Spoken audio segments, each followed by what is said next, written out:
Hello, everybody. David Shuster here. Donald Trump's primetime speech. Good grief. What was that? The manic, shouting craziness. Trump said the economy is great, but he is fixing it. Huh? Even the mainstream media was perplexed and shocked. Watch the facial reactions and sighs from CBS News White House correspondent Nancy Cordes.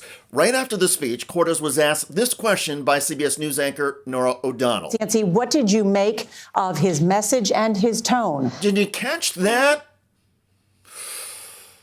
Cordes is a pro, and she quickly added this summation. The president essentially argued that he had rescued this nation from evil. He claimed that his predecessors had, quote, fought for criminals, indoctrinated children with hate for America, and caused war and mayhem all over the globe. Stark terms, even for him. He also said he's solving the country's economic woes. He argued that his plans are already bringing prices down, even though inflation stands at 3%, the same rate that it was the month that he took office. Nancy Cordes was calm and matter of fact. Donald Trump was like a hopped up, angry old man shrieking, "Get off my lawn!" Although in Trump's case, nobody was on his lawn. Trump repeatedly made stuff up. I've secured a record-breaking $18 trillion of investment into the United States, which means jobs, wage increases, growth, factory openings, and far greater national security. Much of this success has been accomplished by tariffs. My favorite word, tariffs. For everybody else, Trump's favorite word is delusional.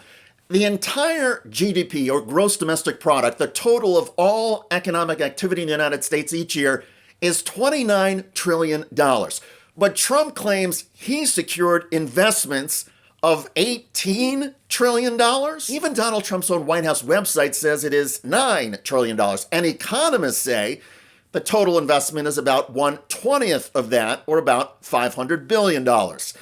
And some of that was from deals made by President Joe Biden.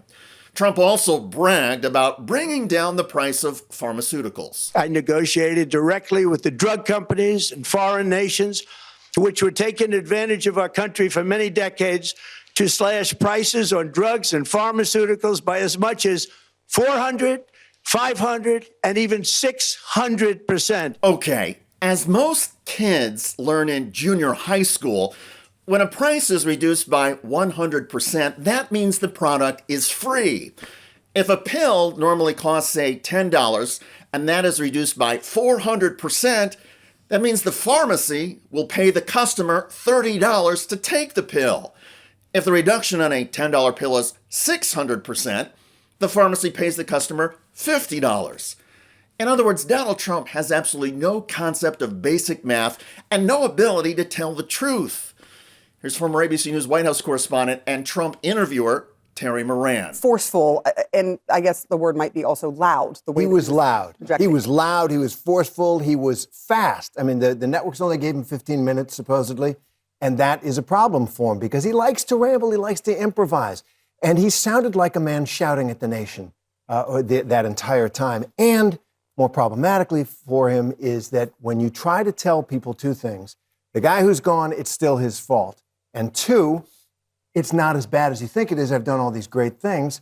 The facts of people's own lives will refute you. I thought that was a huge mistake that he tried to say, I've done all this great stuff that's helping you, when the numbers show people think this economy is very bad for them personally, and he's shouting at them. On the Donald Trump propaganda channel known as Fox News, the conservatives gifted their viewers with analysis from aging Trump sycophant Newt Gingrich.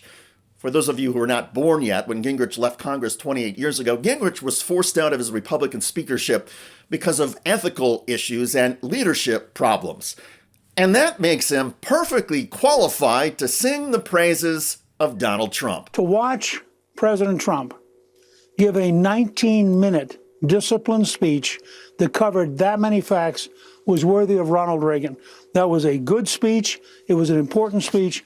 Someday people will say it was one of the most important speeches of his career because it set the table for the entire debate over the next year. Oh, it set the table, all right. The debate is whether Donald Trump should be impeached or whether Trump should be removed from office for medical reasons through the 25th Amendment. Donald Trump is not well. Even conservatives say that whatever drug or upper he was on before the speech, he took too much.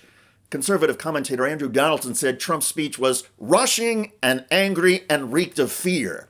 Conservative Eric Erickson wrote, I assume the Trump White House thought that if he yelled at us tonight, everyone would move on from the Reiner tweet. That's a reference to Trump's horrifying social media post earlier this week. Colby Hall wrote, Trump sounded rushed, irritated, and frequently angry, shouting as if sheer volume might bridge the gap between his claims and voters' lived reality. And indeed, the reality is that most Americans say the U.S. economy has gotten worse under Donald Trump, not better. Trump's approval rating on the economy is down to 31%. His overall approval rating is only a few points higher. And while those terrible numbers may explain why Donald Trump delivered the desperate speech, most Democrats and Republicans say the trajectory is not going to change.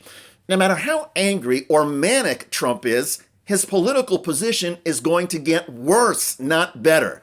Because on top of a sputtering economy and financial struggles, Americans have just seen a president who is increasingly unhinged and shrieking.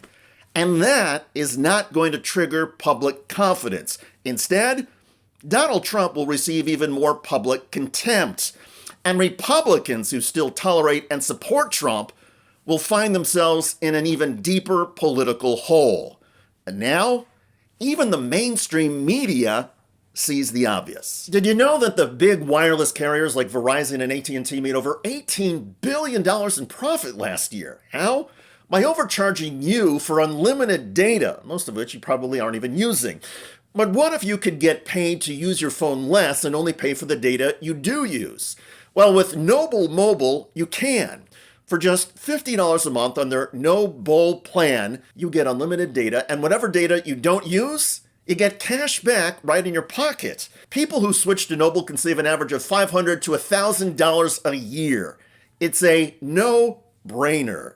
And by switching to Noble, you're directly supporting TYT and our mission of bringing you honest, independent news.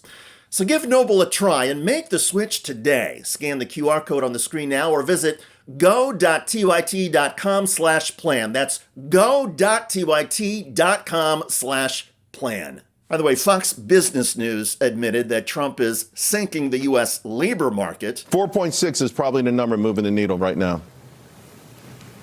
This is the highest unemployment since September of 2021. Earl, you've got the October numbers as well. We got October non-farm payrolls data. We saw a loss of 105,000 jobs non-farm for the month of October. 105,000 jobs lost in October. Anemic job creation in November. Long-awaited data on the labor market showing that the unemployment rate rose to a 4-year high last month. And while the economy did add jobs in November, data shows that there have been job losses in 3 of the last 6 months. This is a mixed picture of the economy, but I think the trend shows that there is this gradual slowing in the job market. A lot of companies are holding on to their workers, but they're not necessarily confident about hiring new workers. So what you're seeing is more people are now joining the search to look for a job. It's taking them longer to find that job, and in some instances, even to get an interview. Check out that video at the link below. I'm David Shuster. Thanks for joining us.